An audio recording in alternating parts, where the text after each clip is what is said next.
again, and thank you for tuning in to Worship Rush with LB, and I'm your host, LB. I'm also the owner of Creative Worship Inc., where I'm a playwright and a praise dance choreographer. And most of all, I love the Lord with all my heart, all my soul. I give Him thanks daily for giving me the wisdom and the knowledge to do what I do, and the courage to go on even in my darkest times. Right now, as I'm sitting here and I'm listening to these three talented friends singing on America Got Talent, and they are singing what the world needs now is love, and that is so true. The world is so consumed with anger and hatred for each other. We hate each other, we hate our neighbors, we hate because of differences such as race and culture and religion, yet we hate out of jealousy brought on by what makes us the same. Because we get jealous that because we're both singers, you're going to outsing me, and because we're both writers, I got to compete with you. So there's always a reason to compete and to climb on each other and to climb over each other instead of working side by side. But the Bible did warn us in 2 Timothy 3, 1-7, that perilous times will come when people will be selfish, nature will rise against nature, lovers of pleasure more than lovers of God, false accusers, traitors, and despisers of those who are good, just to name a few. We are seeing this more and more. This is a crucial time for those of us who still believe in a God of a second chance. We must continue to hold fast to our faith and not to lose hope. It's so easy to give up and give in. But let us not turn to false prophets, for the Bible warns us in Matthew 7:15-20 that we must be so very careful of them. They will come to us in sheep clothing. They will say all we want to hear and make all those sweet promises that will excite us into thinking they are with us. But never forget that Pharaoh's people were also able to cast their rods down and pick up a snake. However, their snakes were outsized by Moses and were actually eaten up by Moses' snake. So know that whatever false prophet you might run into, remember your God will give you the power to defeat and to conquer. So beware for those who you fall for those sweet nothings that you give into. Be true to your faith and know in whom you believe. Our God will always, always deliver us. Let me take a short break and I'll be back soon.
Okay, I'm back. In times like these, we need a savior, as one songwriter penned. In times like these, be very sure that your anchor is in Jesus. He's the only one who can give that peace that passes all understanding. And this you can see in Philippians 4 verse 7. It's that peace that the world can't give and the world cannot take away. This is that peace that we cannot explain.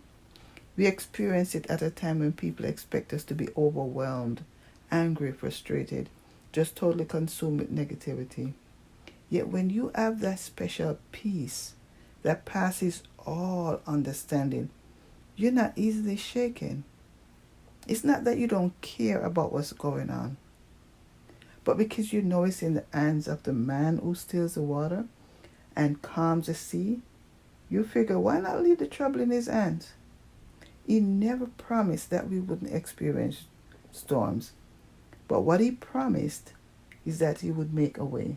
He promised that he would send a comforter, as stated in John 14 verse 16. He also promised he would never, ever leave or forsake us in Deuteronomy 31 verse 6. So know that in your darkest moment, in your most loneliest time when you think nothing is gonna go right for you, just know that he promised.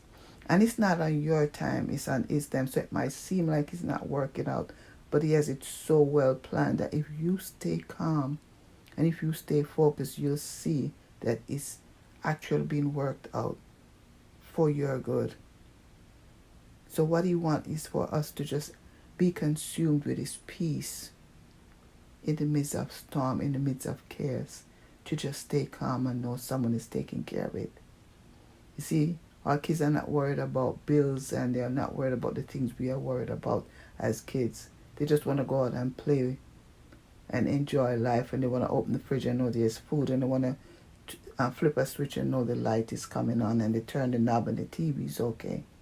You see, they are at peace where we are not, because we are the ones that worried about things and putting it together. But they're at peace knowing that we are taking care of it. They trust us to take care of these things, so they don't get up every morning and worry, is the light bill okay, is the light on, is there food in the fridge? They know it's in your hand. And if there's no food, they'll go to you for it. They know exactly where to go, and they know you'll take care of it. And if the light is out, they know you'll take care of it. And that's how God wants us to depend on him and to trust him. So as I take another break, I just want you to meditate on that and just focus on that peace that you're going to ask God for, that peace that calms every storm. I'll be back.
Okay, thank you for waiting. I'm back. Right. So our cry right now should be, "My world needs you right now." That song that Kurt Franklin, that song by Kurt Franklin, "My World Needs You," is so well written because he's saying that we just want him to come and just give us that peace, come and help us. We need you. We can't make it alone. We can't make it on our own. And because now more than ever we need the Lord. Maybe you're not a believer, or you might believe in someone or something else, but whoever it is that you believe in right now, seek solace from that person. Seek solace from who you believe in, and may you find it. May you find that peace, that incredible peace, at a time when you feel like giving up and letting go. And remember again that God says, "My peace I leave with you. My peace I give to you. I do not give to you as the world gives. Do not let your heart be troubled, and do not be afraid." Be careful, but do not be fearful, because God's got this under control. It might seem like it's taking forever for things to change, and we're tired of the racism, and we're tired of the COVID, and we're tired of so much, and then be locked in is making it worse. But when you get that peace, that passes all understanding, you'll find a way to be happy regardless of what's going on. You'll find a way to get through it until a change comes, and a change will come. So as I leave you today with these words, I pray that He will give you some comfort and joy in this crazy time we're living in. I truly pray that you were blessed, inspired, and encouraged to live your best life no matter what. So until next week, peace out. Love you.